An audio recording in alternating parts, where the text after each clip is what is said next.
Polisi menangkap komplotan pencurian uang senilai 385 juta rupiah di Jombang, Jawa Timur. Di akhir pekan, kawasan Stadion Pakansari Cibinong, Bogor dipadati ribuan warga. Arsenal melaju ke final Piala FA setelah mengalahkan Manchester City 2-0 di babak semifinal.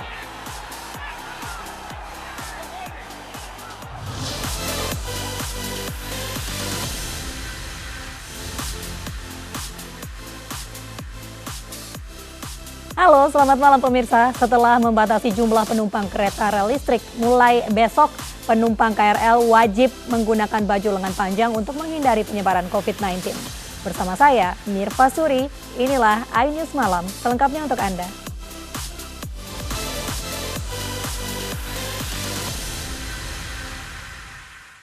Pemirsa, 4 bangunan mes karyawan pabrik kulit di Cianjur, Jawa Barat terbakar. Sementara penyebab pasti kebakaran masih belum diketahui.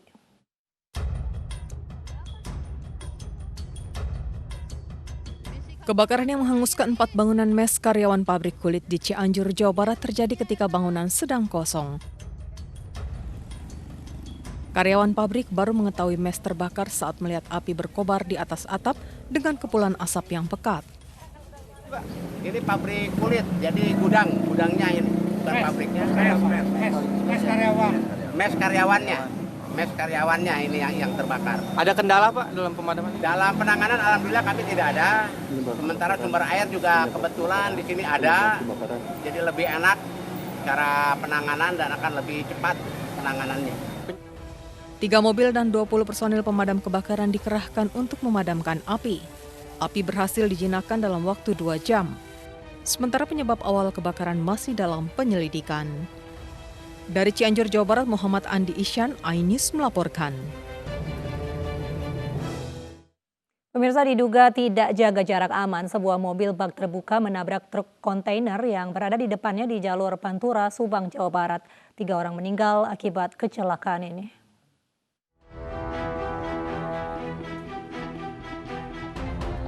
Kecelakaan di Desa Mandalawangi, Kecamatan Sukasari, Subang terjadi ketika mobil pickup atau bak terbuka menabrak truk kontainer yang mengerem mendadak untuk menghindari tabrakan kendaraan di depannya. Akibatnya 3 orang yang merupakan supir dan penumpang pickup meninggal.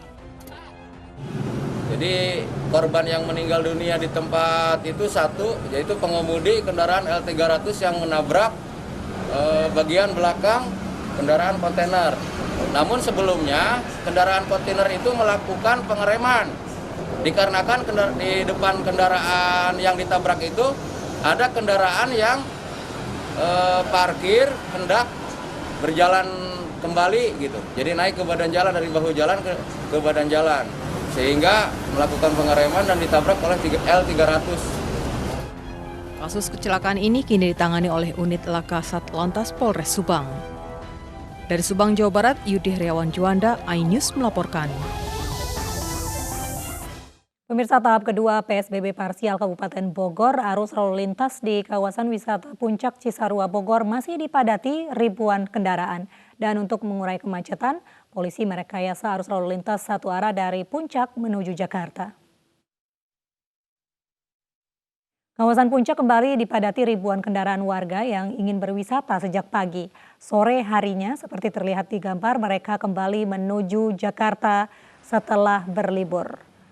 Padatnya kendaraan membuat polisi merekayasa arus lalu lintas dengan memberlakukan sistem satu arah dari Puncak menuju Jakarta mulai pukul 1:30 siang waktu Indonesia Barat.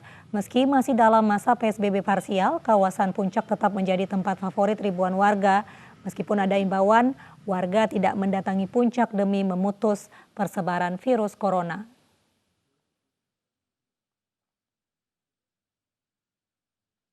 Sempat ricuh, pedagang di kawasan Kanal Banjir Timur mulai sepi. Petugas gabungan mengawasi dengan ketat sepanjang 4 km jalan KBT. Petugas gabungan yang terdiri dari TNI, Polri, Dinas Perhubungan, dan Unit Kerja Perangkat Daerah DKI Jakarta melakukan pengawasan ketat di sepanjang jalan Kanal Banjir Timur. Kegiatan ini merupakan pengamanan dan pengawasan terhadap masyarakat yang melanggar aturan PSBB. Pengawasan dan pengamanan akan berlangsung hingga 30 Juli mendatang. Bila ada masyarakat yang melanggar, petugas akan memberikan tindakan tegas dengan menyita barang dagangan mereka.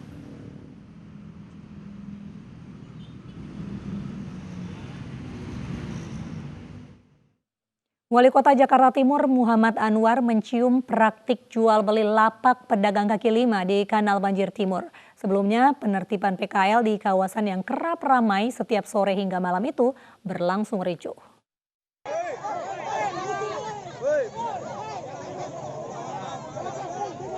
Aksi saling dorong terjadi antara pedagang dan petugas Satpol PP saat penertiban pedagang kaki lima di Kanal Banjir Timur, Jakarta Sabtu sore kemarin.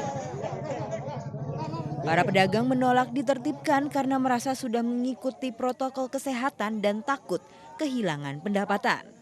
Penertiban ini digelar untuk mencegah penyebaran COVID-19. Sementara itu, Wali Kota Jakarta Timur Muhammad Anwar mencium praktik jual beli lapak PKL di Kanal Banjir Timur. Pihaknya mengakui memiliki sejumlah bukti dan akan terus menyelidiki oknum yang bermain di kawasan ini. Ini kami melakukan untuk kepentingan masyarakat banyak, bukan hanya segelintir orang, sekelompok orang, oknum yang bermain di kaki lima, bukan itu. Karena disinyalir sudah adanya jual beli lapak di sana. Jadi pedagang yang di dalamnya, pedagang memang asli orang timur, kita akan berikan solusi. Tapi yang dari luar Jakarta Timur, orang Bekasi, silakan kembali ke tempat masing-masing. Terkait kericuhan yang terjadi saat penertiban PKL Sabtu kemarin, Wali Kota menyebut kegiatan disusupi provokator yang tidak setuju adanya penertiban. Dari Jakarta, Rio Manik, iNews melaporkan.